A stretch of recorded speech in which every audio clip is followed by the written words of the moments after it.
Warning, the podcast you're about to hear has a unique conservative perspective and may be politically incorrect, containing some controversy in its message. This episode may speak out against liberalism, socialism, the dark state, and religious organizations. It is possible that evil in politics, education, law, society, and religion will be discussed and exposed. However, we believe this podcast adds truth and value to a mature, disenfranchised audience who may be tired of apostate religions and wicked world systems. Listeners who are easily offended, overly sensitive, or have progressive leanings sympathetic to the topics we expose should be forewarned not to listen any further. We thank both those who choose to listen as well as those who choose not to listen. You've been warned. And now, let us get on with the show.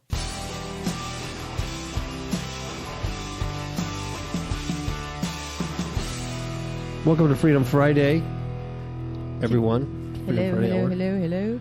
And today is May 19th, 2017. All right. Hey, I want to give a big shout out to Tony Lee and his family, his wife, Susan. And Tony Lee has been listening to the KAPOW radio show with Brother Marcos since 2013. Wow, praise the Lord. Yeah, and he sent us an email. Yes, Very nice email. Yeah, it's the first time we've heard from him. It's just kind of nice to hear from, that unknown, the unknown listener. We try to get a target audience. I mean, I try to realize who the target audience is, even though it's kind of difficult. I do know the target audience for this show and for the KAPOW show and Brother Marcos. I do know that they're not the world. I do know that you guys listening are a special segment, a small segment, and henceforth the show is small compared to many other big conglomerate podcasts and things like that. But our target audience is really a mature audience, and I don't just mean in age, but I mean mentally mature and spiritually mature. People who have realized, hey, there's something wrong in this world, and there's other options, and other, people who obviously find that the mainstream church also is not giving them the word of God that they need, things like that. That's our target audience. That basically it's like talking to a true home church, a true ecclesia, people from all around the globe, gathered together on a podcast to learn something. But what we got to keep in mind, too, is that we need to support each other. And like our good brother here, Tony Lee, who contacted us. And one thing, that I told him was that, we're here to support you also. You pray for us, we'll pray for you. We have to support each other because we're in this very last hours of history. I have high expectation of that. I don't want to use the word hope because the English word hope means, well, I hope so. It's not so much that as I have expectations that we're in these very last moments. Yeah, I like that word better too. Yeah, I do. Well, it's more biblical, where you have the, it's translated, the hope of glory, but it's more like the expectation of glory, or the hope of his return, because in English, hope has a different type of meaning. It's more of his expectation of his return. So you're expecting that. You're not just hoping it's going to happen. And it's kind of a subtle difference, but there is a difference in the language. So anyway, thank you, Tony. We appreciate the great email. Plus, it's always nice to meet our listeners. It Even is. if it's, via computer, but it's still very nice. And go, hey, they're real people out there. And they actually are listening. So it's amazing.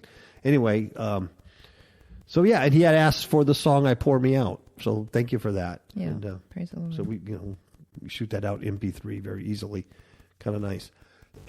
Let's see what else. I want to remind people, and this is because I had an email conversation with Tony, but I want to remind people that on fifthhookmedia.com, FIFTHOOK media.com, that's our website.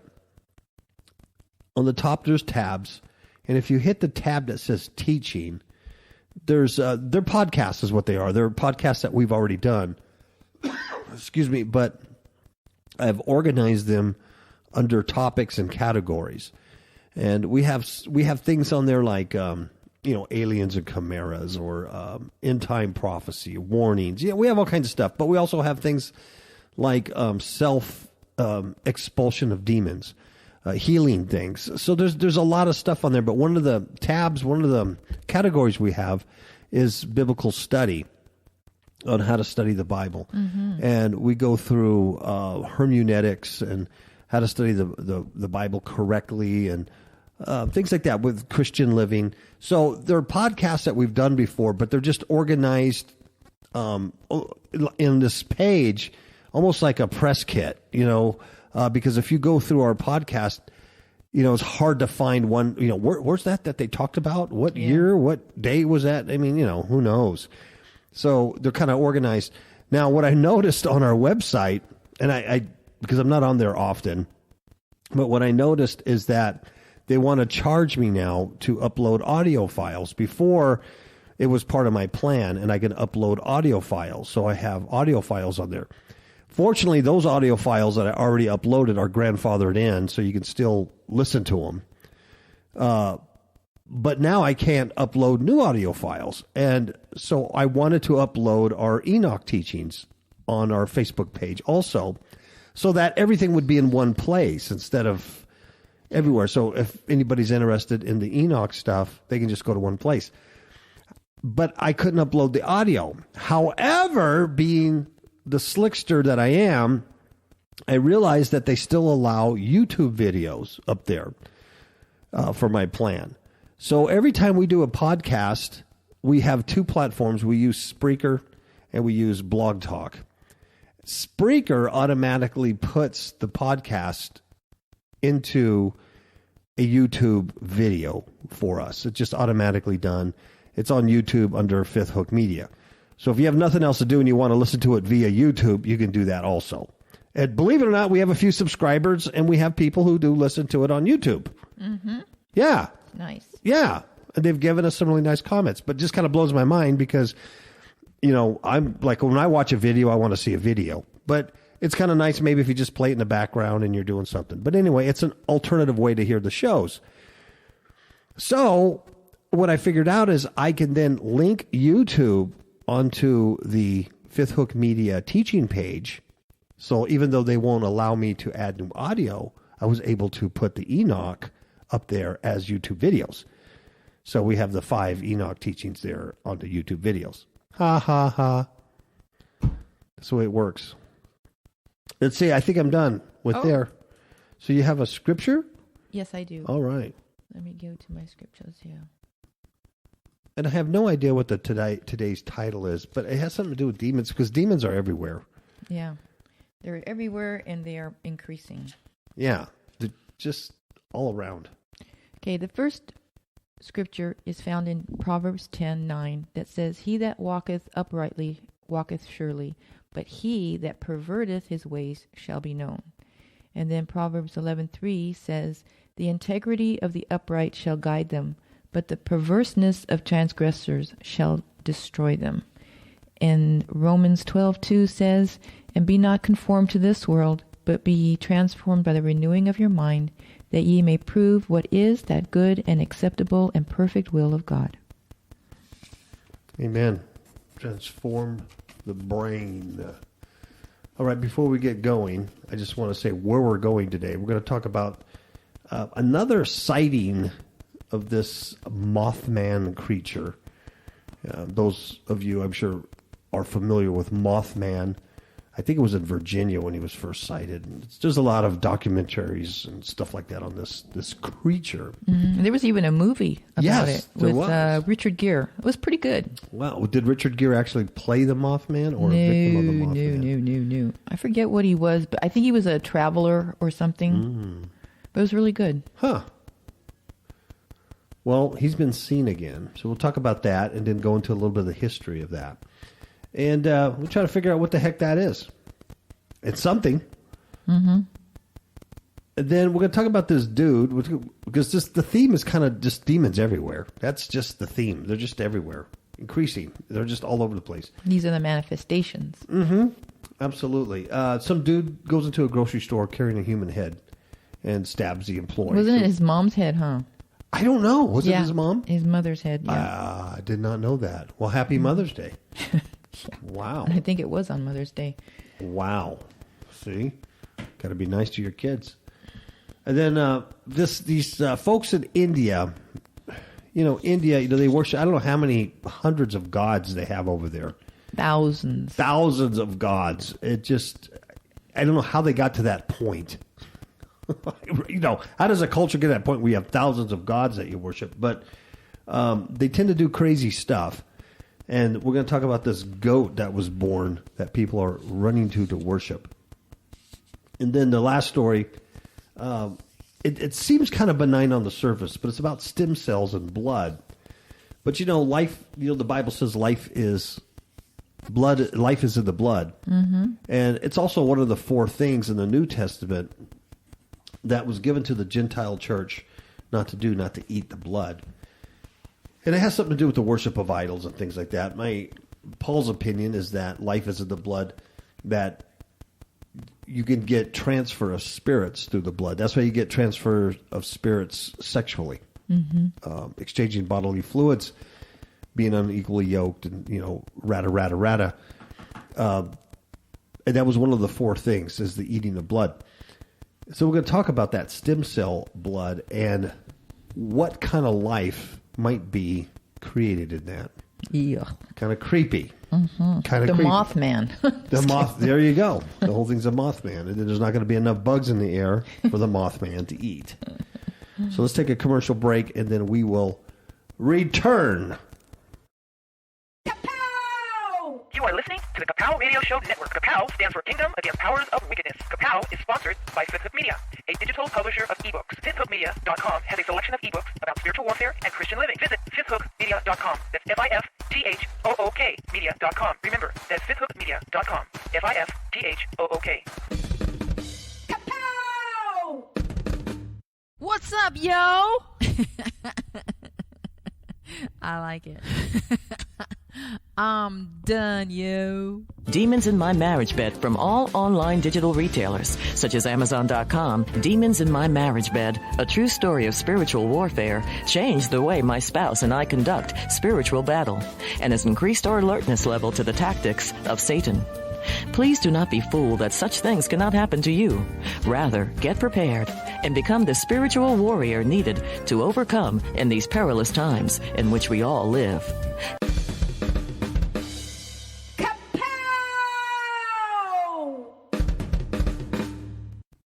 Okay, we are back, and Chicago. It's windy over there, I hear. It's windy everywhere. Yeah, I was there one time, like when I was 19 years old and I was traveling. Yeah. Oh, yeah. Well, I traveled with the hunters. Oh, I was yes, all that's over. right. You were world I was all over the traveler. nations. Yeah, I was all over, coast to coast. I was a kid. I was playing drums with the fabulous hunters, happy hunters, and I was in Chicago one time, and all I remember about it, well, it was windy, but it was wintertime, and there was snow up the yin-yang. I mean, it was something else, man. Mm. But we were in the city, the big city. It was kind of neat. But I just remember snow everywhere. Hmm. Yeah. When you're traveling like that on the road playing music, it's not like being on vacation. You don't really sightsee or anything. You just kind of eat and drink your coffee and go to sleep, play, and then wake up in the next town. On the road again. Mm-hmm. Okay, this is got to be true because it's reported by MUFON, the Mutual UFO Network. Yeah, they're very good at vetting these things out. Established in 1969. Now, I did take this story and I threw it into Snopes.com. I used to call it Snoops. Yeah, but apparently it's Snopes. Snoops. Oops. It sounds like a verb. I know. Snopes down here. It's Snoops. Yeah. So I threw it in there, and they do not have it in Snopes. So there's no disclaimer that it's not true, and there's nothing on there that says it is true. So if it's not on there, like debunking it, then I'm going to assume this is true. I have no reason not to believe it's not true because there's demons everywhere. Mm-hmm. Roger Marsh from MUFON, Mutual UFO Network, wrote that a Mothman-type creature is being reported in Chicago by 3 separate people. Okay, not just one, but 3 separate people over a 4-hour period. Wow. I mean, that's pretty good. That is excellent. I mean, if you're a policeman investigating a crime and you had 3 separate witnesses to the same incident over a 4-hour period, that'd be a pretty good case. According to these 3 witness reports from the Mutual UFO Network, here's what they say. They say the cases took place between 10 p.m. on April 15th, 2017. That's tax day. And 2 a.m. on April 16th, 2017. Interesting times. 10 p.m. to 2 a.m. We know that the satanic altars are opened at 12. Right. Please be aware of all case details until an investigation is completed. At this point in the investigation, a hoax cannot be ruled out. That's for MUFON. Mm-hmm. Let's see what they say. They give it case number 83325. That's the case number. The witness was out on Lake Michigan with her husband and 2 other couples, and they were celebrating a friend's birthday. Oh, okay. Here's what she says, quote, "We were about 2 miles out on the lake, just off of Montrose at about 10 p.m. Mm-hmm. We were enjoying ourselves when I happened to look up and saw what looked like a giant bat, and not like a fox bat, which I looked up and saw was the biggest bat. Mm. This bat was as tall as my husband, who is 6'4", or even bigger. She says it was a solid black color with eyes that seemed to reflect the moonlight." Interesting statement. I mean, instead of saying the eyes just reflect, but it reflected the moonlight. This bat was blacker than the surrounding night sky. It was perfectly silhouetted against the moonlit sky. This bat circled the boat 3 times in complete silence before heading off towards Montrose.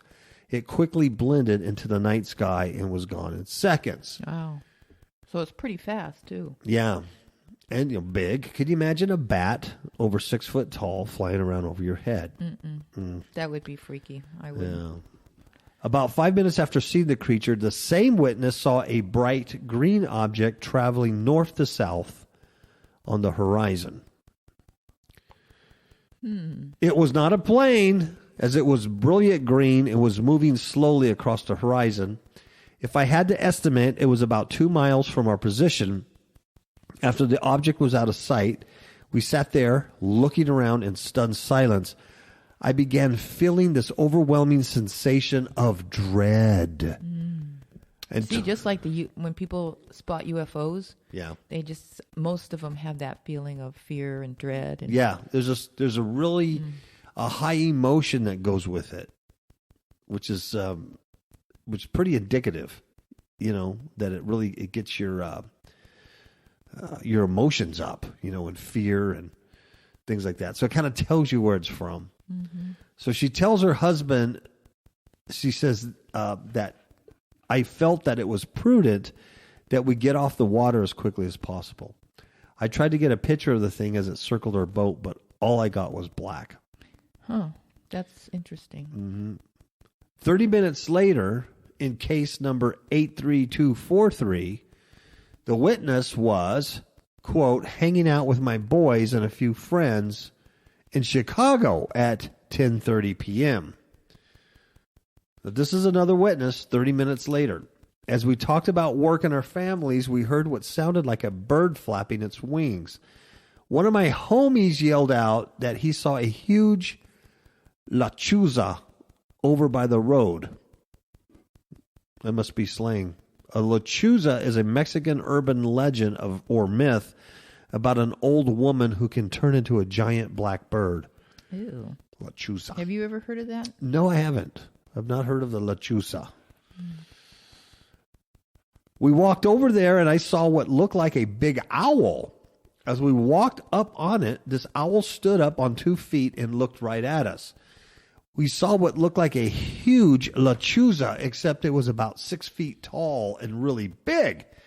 It had large glowing red eyes that were completely freaking everybody out. We all yelled, and this thing took off into the air and took off toward North Avenue. This thing freaked us all out and scared all of our kids. I mean, you know what? It doesn't sound hoaxy to me. Mm-mm. I mean, these sound like, you could tell by the way this person's writing and stuff. They're out there partying and, Right. Yeah. Why would all of you make all this stuff? I know these are 3 reported cases, but obviously there are more witnesses because there were other people with all these people. The first one in the boat, there was 4 of them. Mm-hmm. So there's 3 other people that saw this. And now you have other people and kids who see it, but these are just 3 reports. Right. Here's the third and last report. It's case number 83206. And this was at 2 a.m. on April 16th. So all within the same 4-hour period. This person says, I arrived for work at 2 a.m. at the Chicago International Produce Market just off Damon. Mm-hmm. And I walked across the parking lot. A bunch of guys, 4 or 5 guys, were staring up at the sky. I looked up and saw the biggest freaking owl I've ever seen. I'm 6'2", and I'm guessing this thing was at least a foot taller than me. It was completely black except for it having bright yellow, reddish eyes like a cat. So the descriptions are very similar. Yeah, they're exactly, like a bat or an owl, over 6 foot. They got the glowing eyes. Right. Same thing. So obviously, once again, this is the third report, but there was 4 or 5 other guys looking at it before he got there. So there's many reports of this. The witness described the creature. Here's what he said. It stood there for a minute or two staring at everyone before shooting up into the sky and disappearing. It made everyone feel very uneasy and only took off after some guys threw some rocks at it. Only in Chicago, right? Hey, let's go lick it. It had wings on it like an owl, only bigger, and you could hear it flap those wings when it took off. It made this sound as it took off and flew away that sounded like a truck's brakes when they are burned out. It flew up and flew a wide circle, making that sound once more, and then flew off in the direction of Stevenson Expressway. We stood around and looked for it for a few minutes, but it never came back. I'm reporting this because there is no way this was an owl. It stood upright like a man, just really, really tall. I don't want to discuss this with anyone and would prefer to remain anonymous. I don't imagine anyone would believe me anyway. One of the guys I work with who saw the thing said that it made him feel very uneasy, like a scared kid, and he was glad someone threw a rock and made it fly away. Now, a little history is that the Mothman creature comes from West Virginia folklore. There's a legendary creature reportedly seen in the Point Pleasant area from November 12th, 1966 to December 15, 1967. Almost a year. That's came from that movie. Yeah. That's exactly what it is. The first newspaper report was published in the Point Pleasant Register. It dated November 16th, 1966. It was titled Couple See Man-Sized Bird, Creature Something.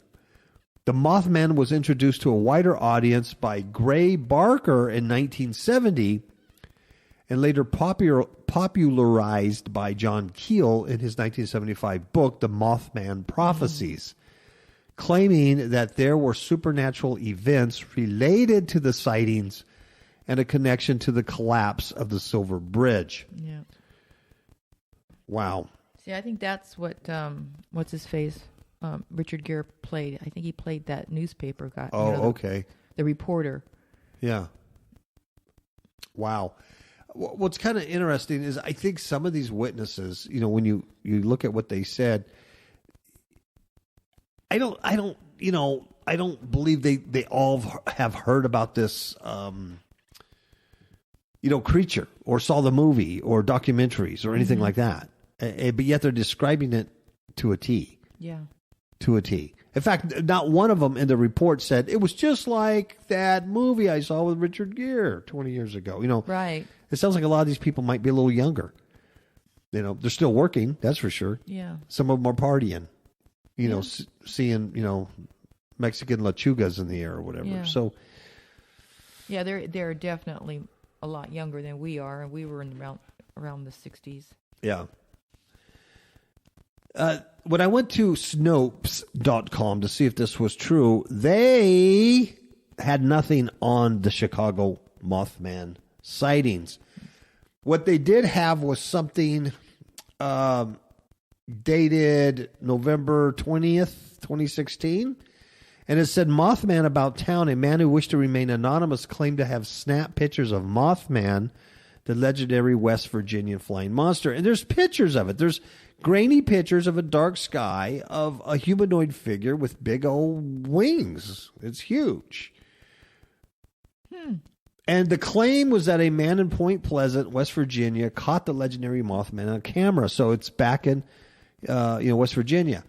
Their rating has a big question mark that says unproven. So they can't prove it. They can't disprove it. Okay? They can't prove it and they can't disprove it. It's just a claim. And here's what it says. On the 20th of November, 2016, an unidentified man allegedly captured images of what he believed to be the Mothman, a flying humanoid monster that gained fame for terrorizing the West Virginia town of Point Pleasant in the mid-60s. The photographer gave the picture to local news station WCHS, claiming he took them while driving on State Route 2. The station aired the pictures in a 21st November 2016 report. The images are grainy and show the silhouette of a two-legged winged creature flying around treetops. And then it goes on and talks about the Mothman being part of local folklore, Point Pleasant, and being associated with that Silver Bridge over Ohio that collapsed and it killed dozens of people. And so the residents believe that the sighting of a Mothman is a bad omen. Right. It's a bad omen. Well, the Mothman legend has become a national curiosity and tourist attraction. Early news reports on initial sightings suggest authorities believed it was an unusual-looking bird. Yeah, it's a bird. A 6 foot. Yeah, it happens all the time. 6 foot black bird with glowing eyes. Around the time it was first spotted, then Mason County Sheriff George Johnson said the creature was likely a sitipokey, a type of heron, a bird. Yeah, a bird with Chinese lantern. Yeah, Chinese lantern and swamp gath. Well, he's an elected official. He's a county sheriff. He's elected. He's a bonehead. Let's see. But in that article that we had read from, there was some comments where this one lady said that her daughter and some of her friends had encountered something like this a few years ago in a place called Schoenberg. Really? Yeah, and somebody else said that it was said to have been an ominous creature that was sighted in the skies in New York City right before 9/11 terrorist attacks. Wow, I never heard that one. No, and somebody else had said something where this person, she saw this creature in Adams, Nebraska in 1996 by her house. See, these are people who didn't report it to MUFON. And like we were discussing earlier, there's a lot of people that see stuff and they don't know what to do with it, or they're embarrassed, or no one's going to believe them anyway. They don't automatically think, I think I'm going to contact the Mutual UFO Network and just report this. Yeah, in fact, there is somebody on this that made a comment that, well, when you do see something like this, who do you contact? And you can't call the cops, I mean, we had a similar incident here last week where one of our neighbors was in their patio. And these are neighbors that, I mean, we don't know real well, but the guy's like real level-headed, mellow, mature dude. And she's a really nice gal. They're just normal people for all intents and purposes. And apparently they were out in their patio and they have a view of the mountains and they were looking out. This is 11 o'clock at night? Yes. They have a view of the mountains, and they see what is described as a classic saucer UFO. And they watch it hover there for half an hour in the mountain area. So much so, they had time to get binoculars and look at it through binoculars. And an iPad, right? Yes, and she got her iPad out and started filming it, digitally recording this thing with an iPad for a half an hour. They said it had, I'm not going to go into all the details, but it was circular, like a saucer shape, and it had these red lights, red and orange lights that started circling, like spinning, and then it took off. These people were so upset that they notified our neighbors next door to us. Mm-hmm. And because our neighbors next door, they saw something years ago on when they had a farm in South Dakota. And so I guess they had, at least, hey, I can talk to somebody. So they told them, and then those neighbors told us. So we never talked to the original neighbors. Our next door neighbors told us. And, now, the lady also, when she went to go retrieve whatever she filmed, the creature or the thing wasn't there. It was blank. Mm-hmm. All she got was dark night sky. It did not record on the iPad. Yeah. Very interesting. We have yet to talk to them about it. We have yet to talk to them. Apparently, they were very upset. Fearful. And very fearful. And really, really emotive about it. So anyway, this neighbor came over to talk to us, the weirdos, about it. Because they know we're weird. And we talk about stuff like that. And we had the opportunity to explain to her some biblical passages and things like that. But the reason why I talk about this, one of the things she had mentioned is, well, who do you call on something like this? They should have called somebody, the police or the fire department. Well, see, that would be worthless. They're not going to do anything. But so no one's thinking about, we should report this. So here's a sighting that happened, but it goes unreported. So no one knows, So I think there's probably a whole lot more going on, and of course you don't know about it because not everybody's a weirdo, watching weird videos on YouTube like you, Ms. KAPOW. Yeah. So the Mothman, what is it? Well, you tell me. More than likely, it's an interdimensional being, and they are signs. It's signs of the times. Mm-hmm. It's signs of the times. Whether hey, that means a bad omen's going to happen. Stuff's bad happening all the time.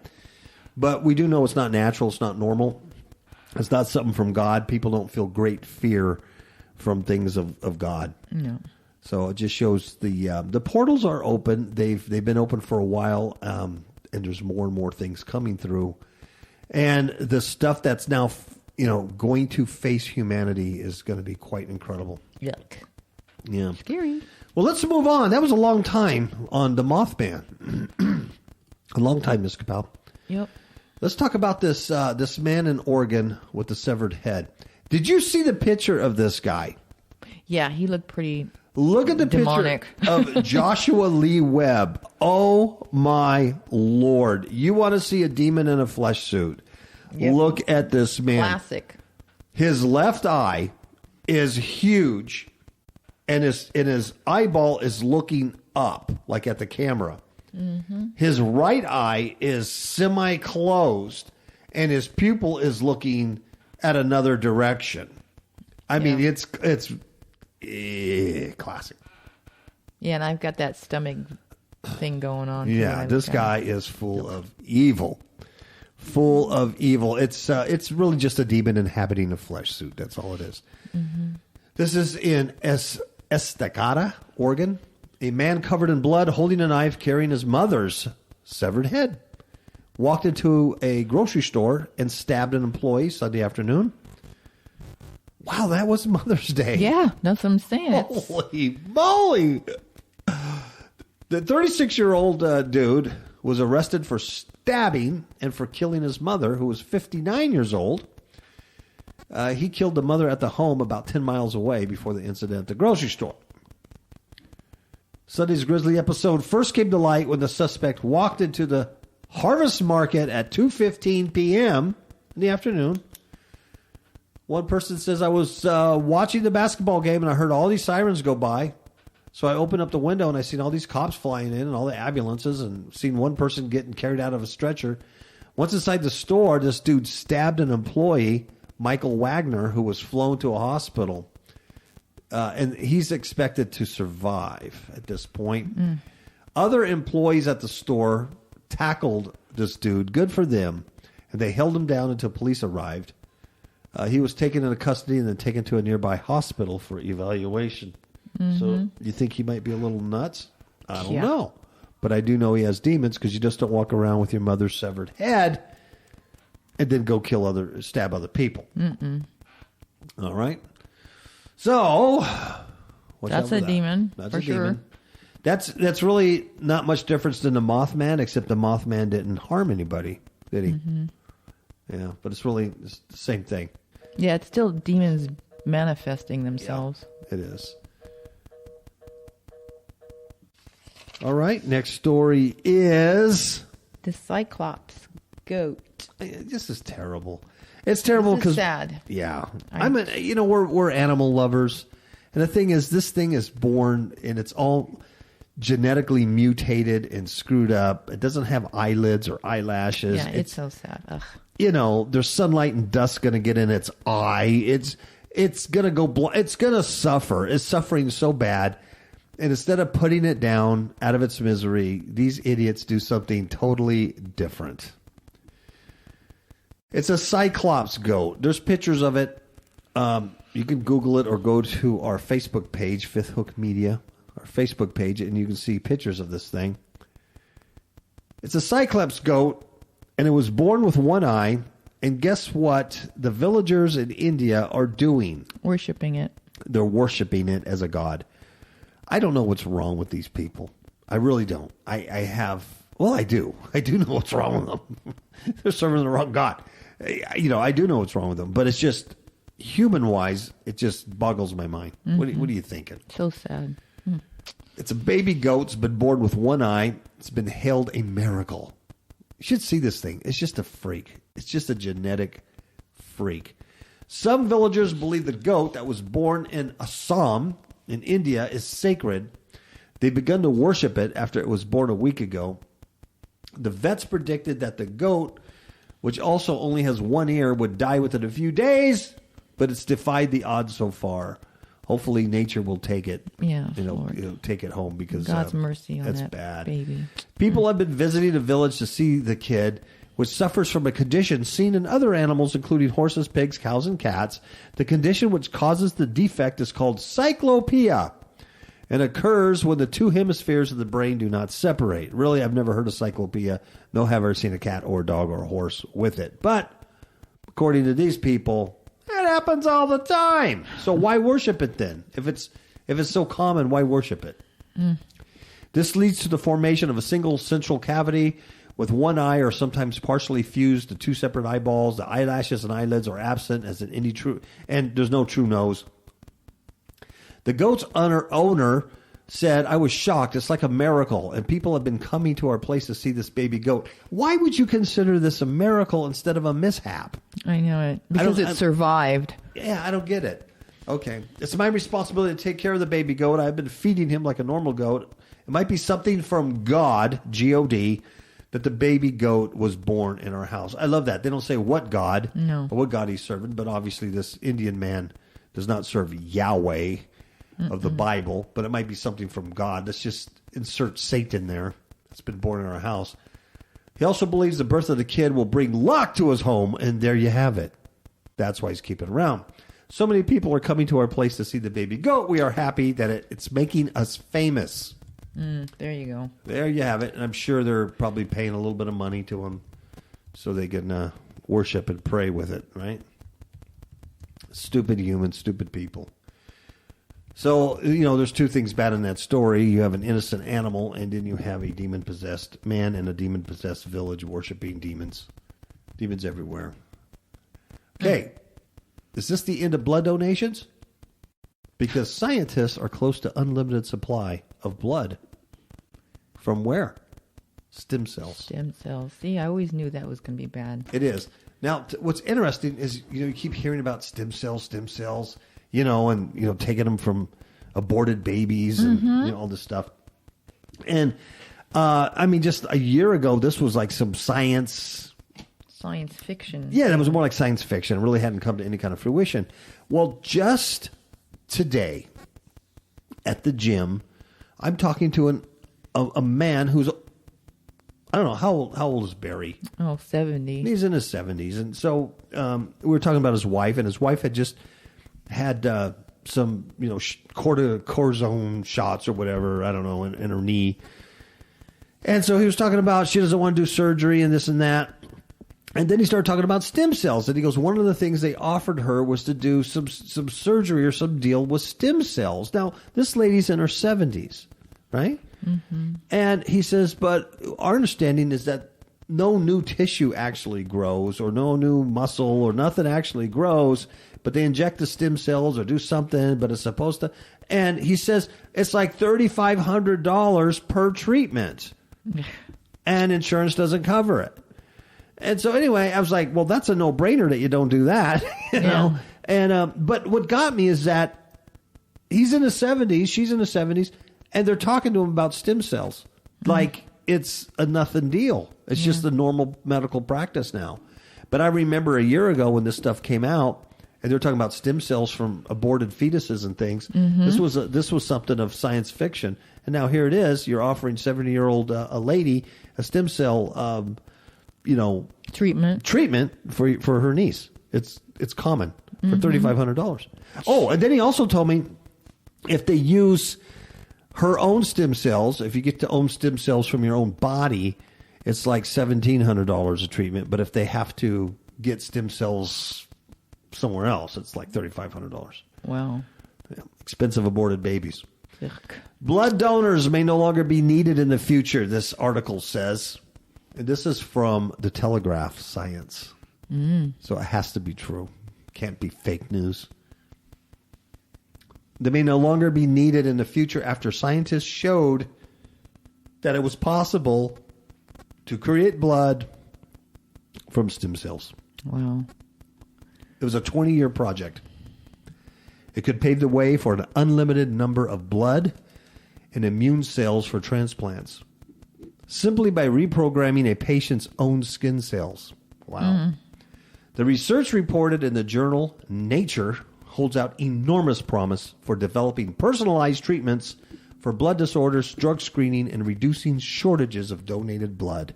Wow. It just sounds so good to be true. Mm-hmm. Dr. Royachichi Sogamura. That's how you pronounce his name. I called and asked.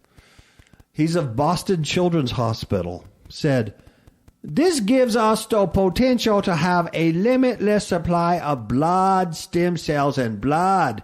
By taking cells from universal donors, this could potentially augment the blood supply for patients who need transfusions. Who's the universal donor? The universal donors are those with negative zero blood, that blood, because that AB stuff and... Yeah.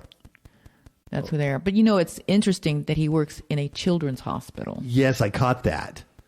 Yes. That is interesting. And perhaps those are the universal donors. Exactly. Last week we talked about that young blood. Exactly. Yep. Life's in the blood, the young blood. He goes on, he says, these steps opens up an opportunity to take cells from patients with genetic blood disorders, use gene editing to correct their genetic defect, and make functional blood cells. They're going to fix it, man. They're going to fix it. For patients receiving treatment for cancer, blood disorders, after accidents or during surgery, or new moms who lose blood in childbirth, blood is an absolutely essential part of healthcare.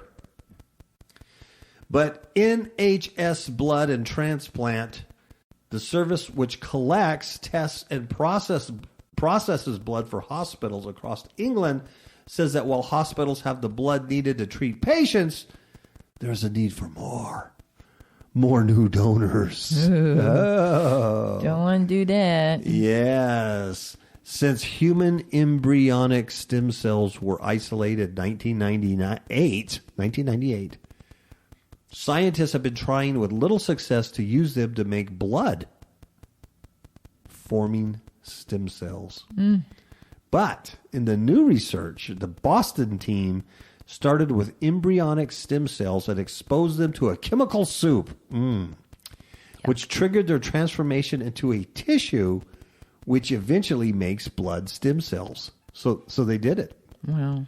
I praise the Lord because, I've had, I've been to the hospital and whatnot, but that I've never had to have blood transfusion. Yeah. You know what I mean? Yeah, me too. I know. What comes with that stuff. Yeah. Especially when you're not, covered, protected. You don't, realize stuff. When the tissue was transplanted in mice, new blood cells were created in the animals. This work is the culmination of over 20 years of striving. Dr. George Daly said that. And guess what? He also heads the research lab in Boston. Guess where? Children's Hospital. The Children's Hospital. Stem cell program. See, that's... And he's the dean of Harvard Medical School. Yeah. That's interesting. Both Harisha Mukherjee and George Daly both work in children's hospitals. Yeah. And they're talking about stem cells and creating blood. He says, we're tantalizing close to generating bona fide human blood stem cells in a dish. Wow. Oh, that's my dog. The scientists, led by somebody else in New York, converted cells lining blood vessels into immature blood stem cells, which then finished developing after being transplanted into a layer of umbilical cord tissue. That's nasty. Sounds delicious. But, when I was reading this also, the other thing is like we talked about last week with the young blood. Life is in the blood. Life is in the blood. That means life is there. Something lives in there. One of the 4 things that Gentiles were told not to do was to eat the blood, as well as to not eat things strangled. And of course, my opinion always been that when the strangulation occurs, whatever's in there doesn't come out through the breath, like the pigs that Christ cast into the sea from the demoniac man. Mm-hmm. Anyway, it's another show. And the worship of idols, and of course, sexual impurity. Those 4 things they were told to stay away from, to abstain from. And that life is in the blood. I mean, if you have sexual immorality, you're going to get things transferred to you from the bodily fluids, from the blood.